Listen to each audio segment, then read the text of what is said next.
નમસ્તે મિત્રો, કેમ છો બધા? આશા રાખું છું કે તમે બધા મસ્ત હશો અને સ્વસ્થ હશો તમારી જિંદગીમાં. તો ચાલો એક નવી રેસીપી લઈને તમારી સમક્ષ આવી ગઈ છું. આજે આપણે બનાવીશું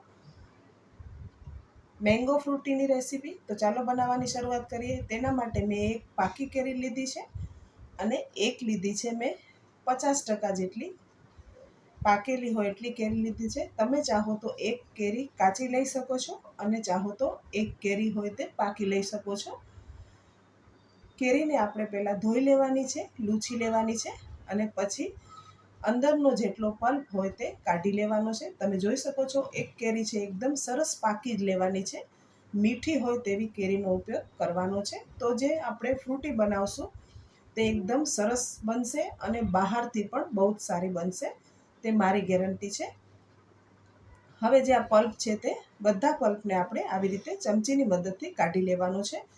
મિત્રો, તમે એક વખત ઘરે બનાવેલી ફ્રૂટી પી લીધી તો તમે કોઈ દિવસ બહારથી ફ્રૂટી નહીં લાવો, તે મારી ગેરંટી છે. કારણ કે પીવામાં બહુ જ ટેસ્ટી બને છે. બહાર હોય તે બહુ સાકર એડ કરે, પ્રિઝર્વેટિવ બહુ નાખે, ખરાબ ન થાય તેના માટે. પણ આપણે આમાં કોઈ પ્રિઝર્વેટિવનો ઉપયોગ નહીં કરીએ, ખાલી ઓછી સામગ્રીમાંથી કેમ સરળતાથી બની જાય તેવી રીતે બનાવીશું. તમે જોઈ શકો છો બીજી જે 50% પાકેલી કેરી છે તેનો પલ્પ પણ આવી રીતે ચમચીની મદદથી કાઢી લેવાનો છે. આવી રીતે મેં બધા પલ્પને કાઢી લીધો છે. હવે ગેસ પર મેં એક સ્ટીલની કઢાઈ લીધી છે. ફ્રૂટી છે તે નોનસ્ટિક પેનમાં અથવા સ્ટીલની કઢાઈમાં જ બનાવવાની છે, એલ્યુમિનિયમમાં નથી બનાવવાની. 2 થી 3 ચમચી આપણે સાકર નાખી દઈશું અને 1.5 ગ્લાસ જેટલું પાણી નાખીશું આમાં. પછી આપણે બીજું પાણી એડજસ્ટ કરીને જ્યારે પીસશું ત્યારે એડ કરી દઈશું.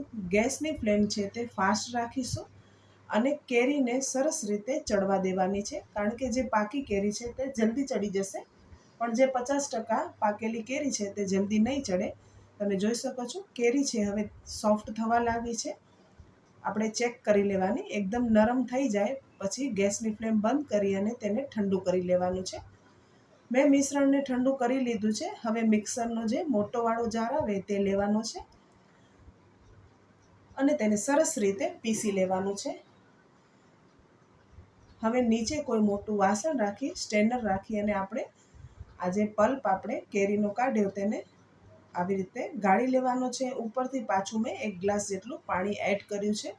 તમે જો 15 દિવસ સુધી ફ્રૂટીને સ્ટોર કરવાના હો તો જ્યારે આપણે પાકી કેરીને બોઇલ કરી ત્યારે તમને વધારે પાણી એડ કરી દેવાનું. પાછળથી આવી રીતે પાણીનો ઉપયોગ નથી કરવાનો. તો તમે ફ્રીજમાં ફ્રૂટીને 15 દિવસ સુધી આરામથી કાચની બોટલમાં તેને સ્ટોર કરી શકશો. તે બિલકુલ ખરાબ નહીં થાય, પણ 15 દિવસ જ સ્ટોર કરવાનું છે, વધુ નથી સ્ટોર કરવાનું.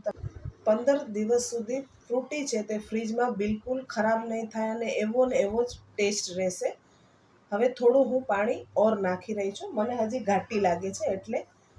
આવી રીતે આ જે ફ્રૂટી છે તે 3 દિવસ ફ્રીજમાં સ્ટોર કરી શકાય, પણ વધારે ન કરી શકાય કારણ કે આપણે કાચું પાણી એડ કર્યું છે. બોઇલ કરેલું પાણી હોય તો ખરાબ ન થાય.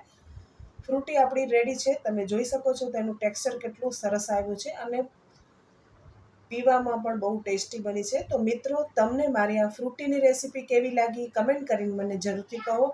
અને વિડીયો સારો લાગ્યો હોય તો વિડીયોને લાઇક, શેર, સબસ્ક્રાઈબ કરવાનું ના ભૂલશો. બાજુમાં રહેલા બેલ આઇકનને જરૂરથી પ્રેસ કરજો, તેથી તમને મારી આવનારી રેસીપીના નોટિફિકેશન મળે અને તે પણ ફ્રીમાં. તો ચાલો મિત્રો, ફરી મળીએ આવી જ નવી અને ઇન્ટરેસ્ટિંગ રેસીપી સાથે. ત્યાં સુધી આવજો. Thank you for watching.